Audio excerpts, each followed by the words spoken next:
Hello everyone, I am Julian Morris of the Channel 5 News. In the headlines, local ENT wants to explore medicinal uses of cannabis, state-of-the-art improvements for a number of preschools on the island, and the issue of elder abuse back in the spotlight. The details coming up.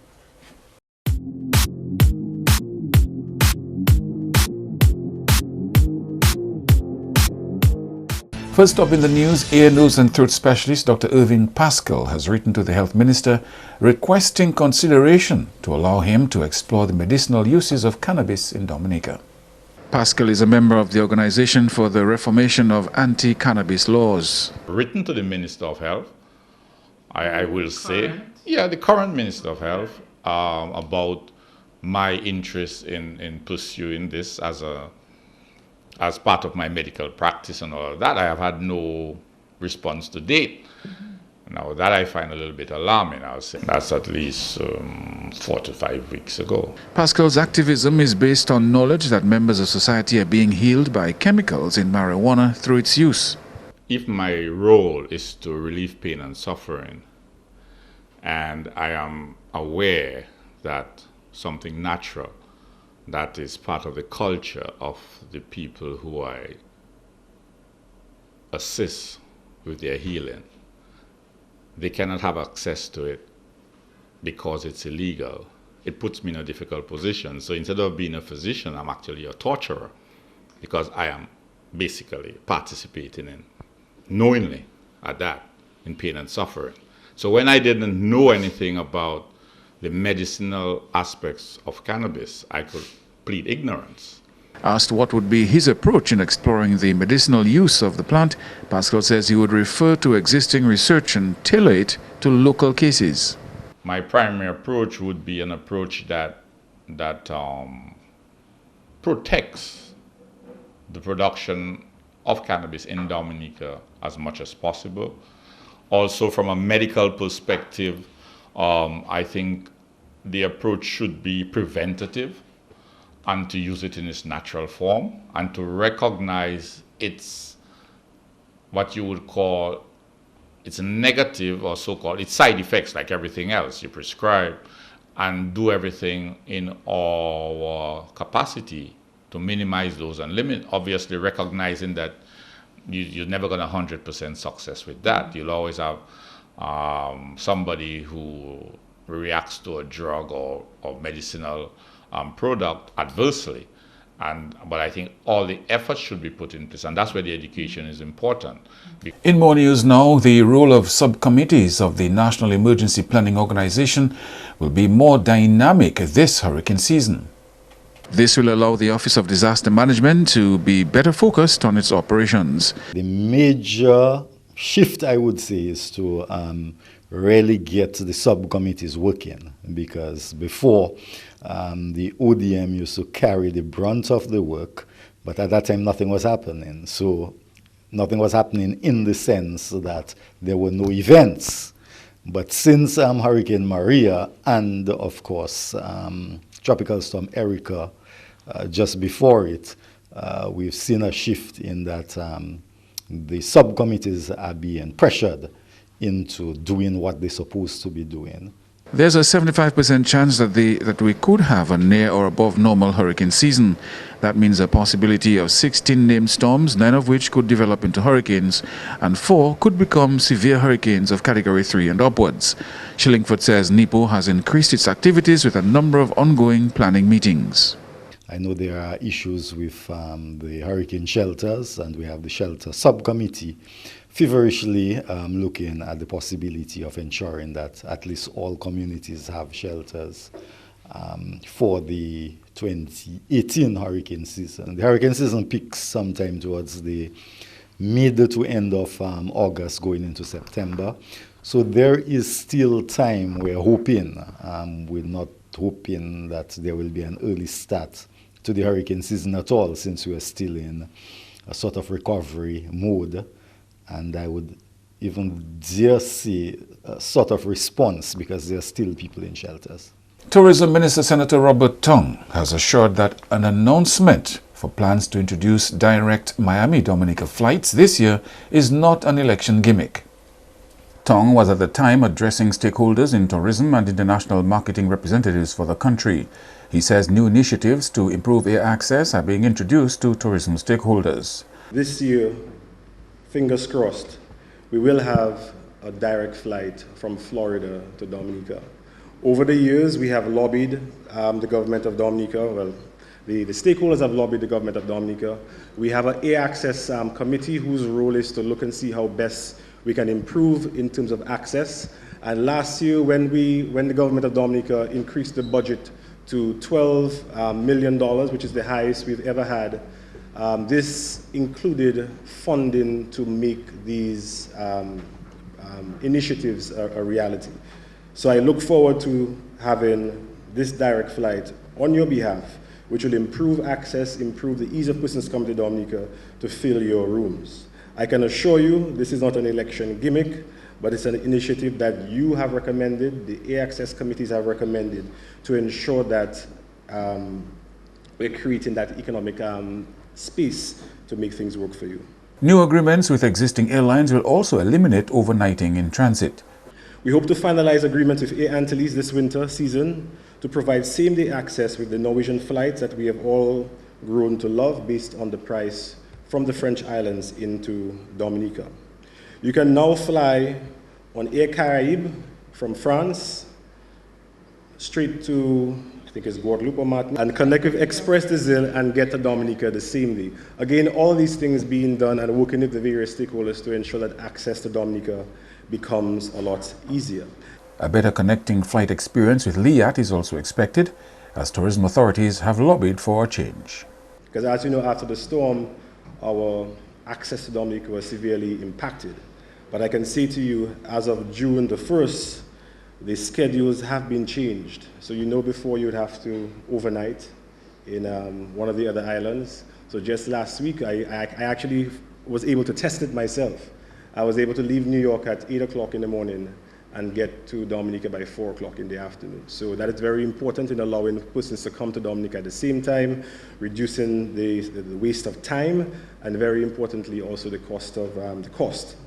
In education, 6 preschools set to receive state-of-the-art facelifts in the near future.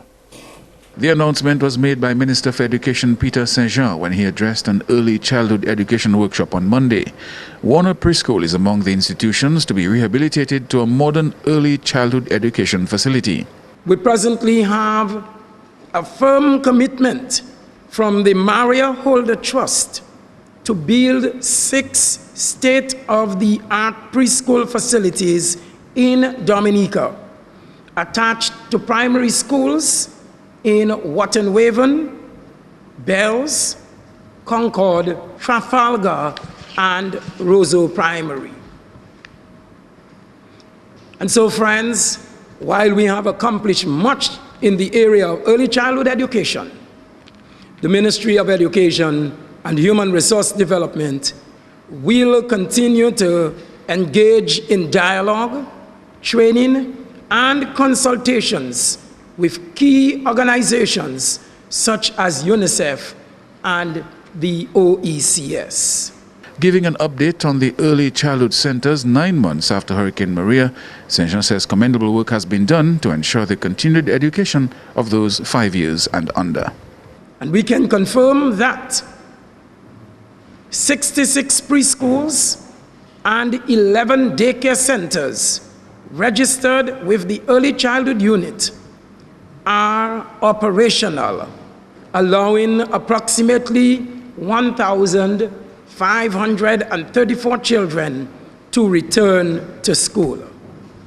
All early childhood development practitioners were also given psychosocial support and training to be better able to assist our children on their return to school, with assistance from Israel Aid and K1 Britannia Foundation.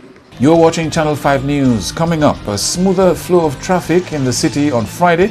We'll explain how. Coming up.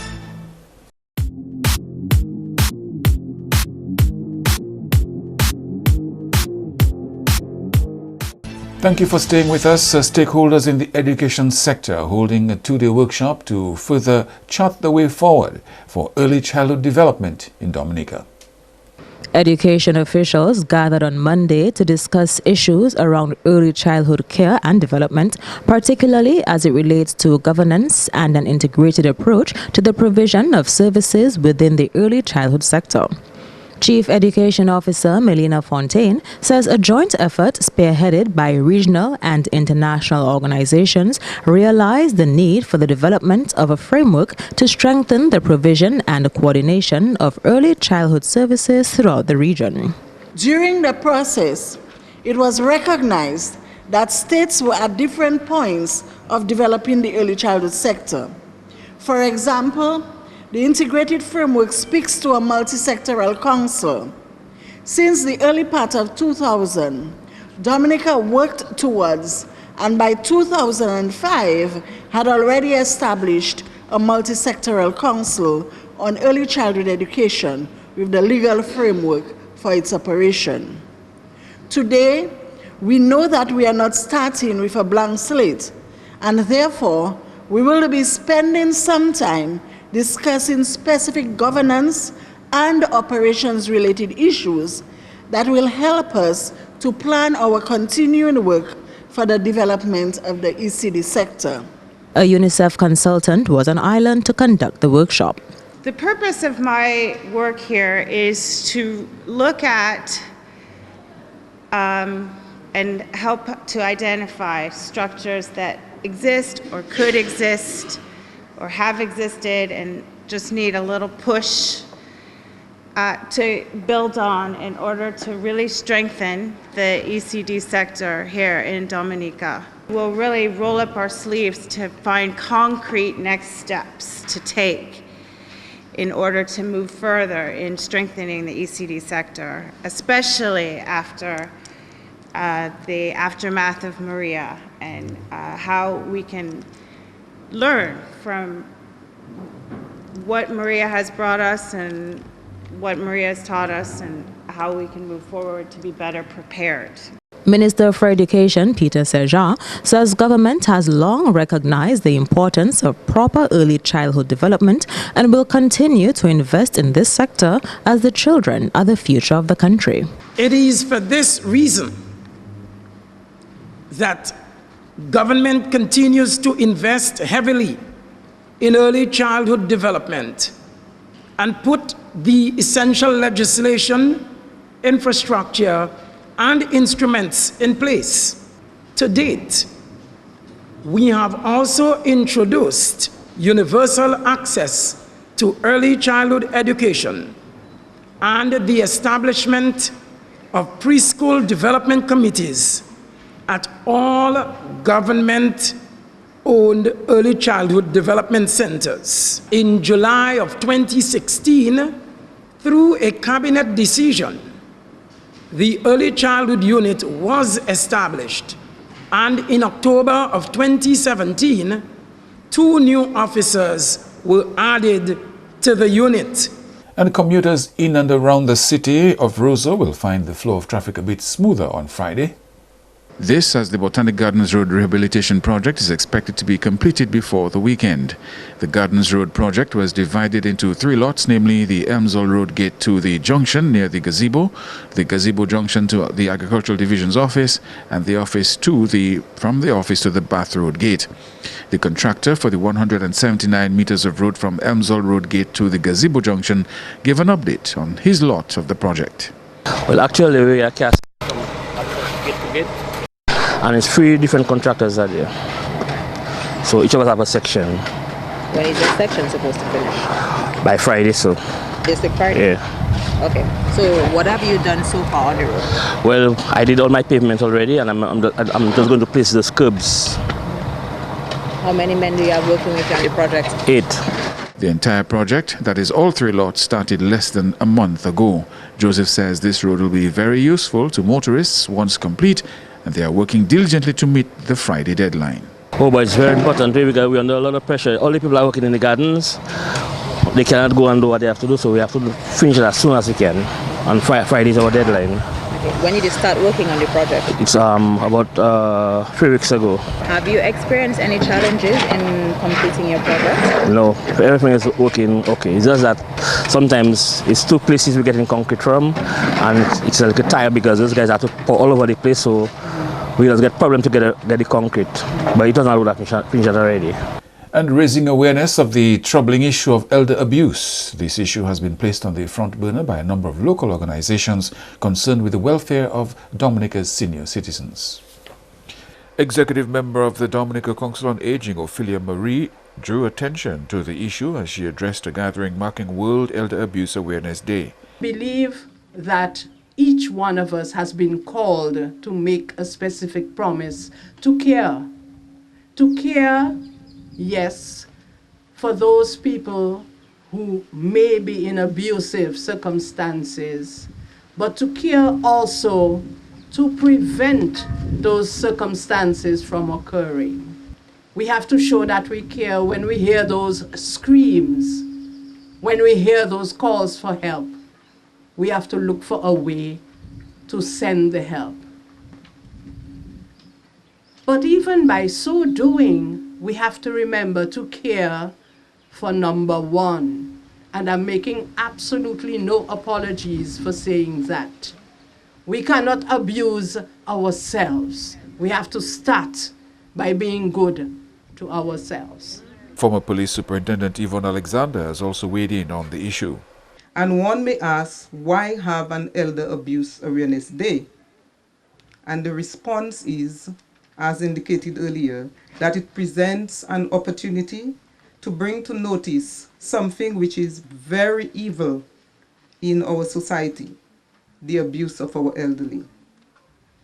The United Nations refers to elder abuse as a global social issue affecting the health and the human rights of millions of older people around the world.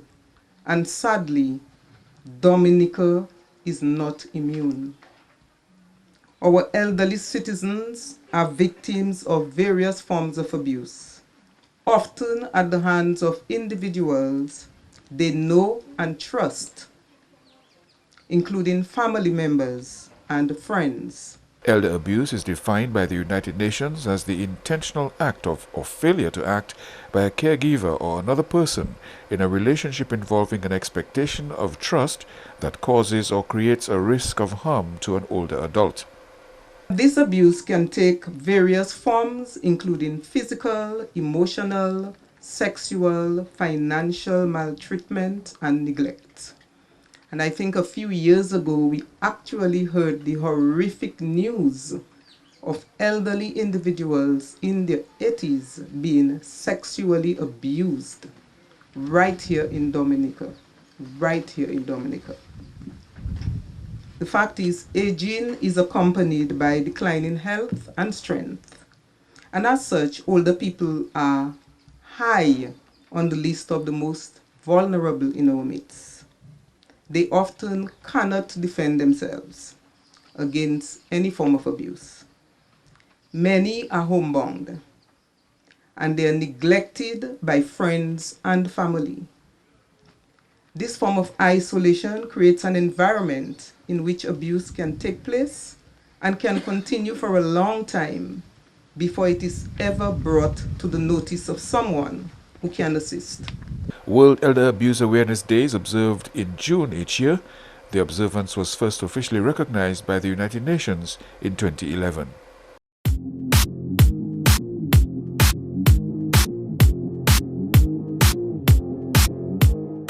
To end the news, we take a look again at the headlines. Local ENT wants to explore the medicinal uses of cannabis, state-of-the-art improvements for a number of preschools on the island, and the issue of elder abuse back on the front burner. That's the news. Feel free to contact us at news@marpin2k4.com. You can access our past newscasts on our YouTube channel. On behalf of the entire production team, I am Julian Morris. Thank you for watching. Join us tomorrow.